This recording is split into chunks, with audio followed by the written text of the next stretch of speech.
So you have 2 more weeks for final presentation, and final presentation is like today. The only difference is Mr. Sato is very interested in going to Vietnam to open up Japanese style convenience store. So he's going to ask far more difficult questions than I asked today.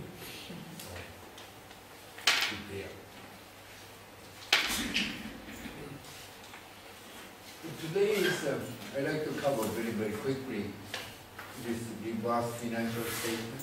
Actually, try to find some of the Vietnamese entrepreneurs really like to become a franchisee of convenience store now. And in order to solve the problem, reverse financial statement might be very helpful. The second one is evaluation of the business opportunity for the Vietnamese company to become maybe joint venture with Japanese company to operate convenience store chain. So I'm going to give you 2 tools today. The key is everything in the profit orientation, reverse financial statement. Financial statement, but this is reverse. It means you start from profit. Usually a financial statement, like an income statement, starts from sales, cost, expenses, then finally profit.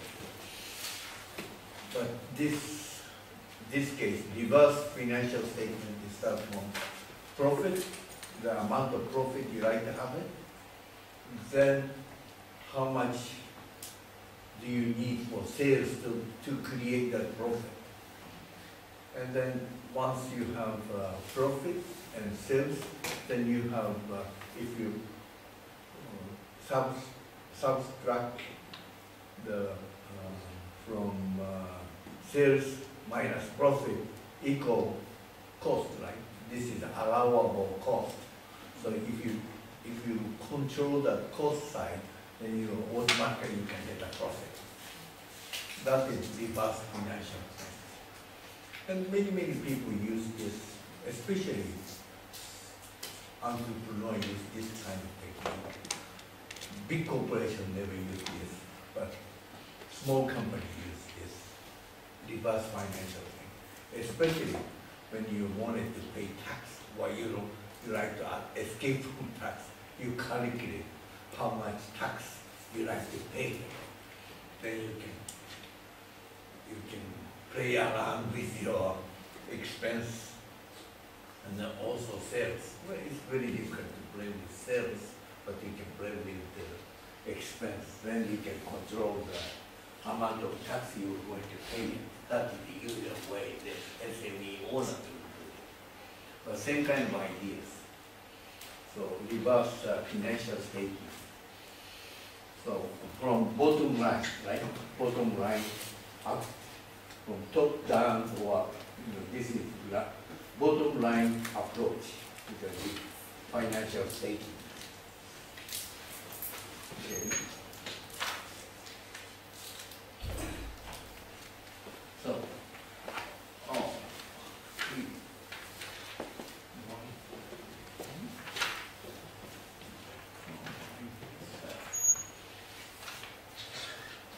this is maybe it's very difficult to say it, but this is one example I picked up from Japanese IT engineers. Current annual salary of ambitious IT engineers in the company. There is 6.0 million yen. Pretty high price. I don't know if that is the right price or not. So hopefully you like to start business, but try to be to create a company, IT company himself. This is an example of how they do it. This using reverse financial statement approach. Current annual salary of the ambitious IT engineers is 2.0 million yen, and expected salary after 5 years at the current firm, maybe 8.0, maybe 2 million yen more 5 years later, right? So, and this is the average president salary of a private company, 23 million. Maybe not the large companies, small companies, president, they receive that. Then, desired annual income from his own ventures, IT companies, after 5 years. So if you quit the job and start ventures, and after 5 years, he like to have, I don't know, depends on the budget, what kind of money he wanted to have. So at least twice as much of the expected salary, because there is a high risk to start a company, so high risk, high return. So this particular example is he wanted to have 2.0 times the current salary, okay? The expected salary. So it means twice as much, 8.0 multiple 2 becomes 16 million yen. So in order to get, when he started IT company, how much profit the company should have?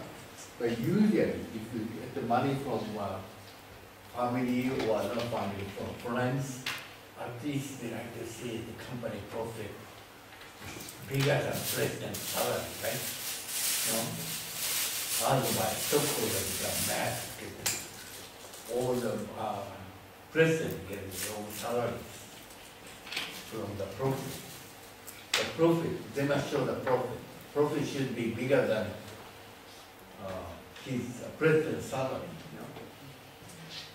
I think that is the question right now. Is like a Tokyo Electric utility company, no profit, but the presidents and all this board of directors getting too much money. So this is the case. So at least you should have minimum profit for his IT ventures after 5 years.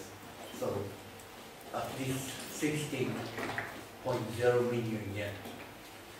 Then you can check the average industry profit rate. Maybe just become 10%. So at least his own company profit rate should be better than industry average, right? But at least you should have industry average, 10.0. So desired profit rate, yeah. So necessary revenue to deliver the desired profit rate. So 10 times of this minimum profit, right? So this amount, 160 million yen. So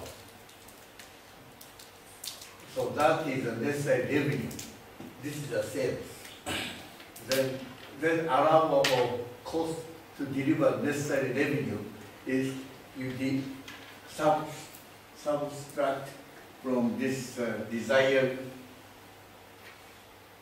necessary revenue minus profit, right?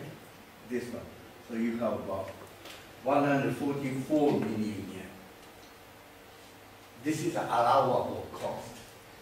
Right? And then also you can calculate same ways ROA, desired ROA, and allowable investment to deliver the ROA, 53 million yen. And desired market share, you like to get the 20% of market share, then necessary market size to deliver the desired market share is 265 million yen market size. And then you compare this is really actually what is really available market shares. And this is a calculation. When you wanted to, if you wanted to start a business, start from your current salaries, and 5 years from now, and if you like to start your own business, how much money you can get, and if in this way you can calculate your business opportunities worth this one, giving up a job, or you can start a business or not. And this is a very simple way to clear up your thinking. Otherwise, very difficult to start. But Professor, it still doesn't take into factor probability of success. Success rate? Yeah. Well, after you do calculation, you just multiply that. But the key is over here. Maybe market shares in this part also. It's a market size. And then also this is average profit rate, company profit rate. Company is very innovative. You're sure you can get better, you get 20 times better, not 20 times, twice as much profit rate than industry average. Then you know, all these kind of things you must put into that. And then maybe success rate. I don't know. But that is, you put it. It's your money, you know, like twice as much. Maybe you don't want it twice as much, right? Just same amount of money. Or you want it 10 times more money. Then you can see all these calculations different. But your money, how much money you want it, how much money you like to produce. And this high risk, high return principle. So you like to have more risk, then you should require more profit, right? Otherwise it's not worth it.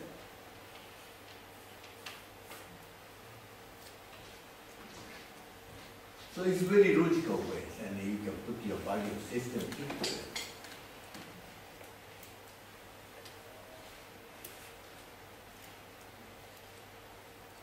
So profit must be appropriate for your effort and your risk, right? This is the logic. So you can do it yourself too. If you finish MBA, you're going back to your company, or you're going to start your companies after 5 years, and you can do it with quick calculation and what kind of business is worth it. Otherwise, whenever I do ask the students to develop, bring the new ideas to start a business, usually its profit is so small, it's not worthwhile risk. So I am asking students to develop this kind of calculation yourself. Then what kind of business? Then you must think about it, business from this point of view.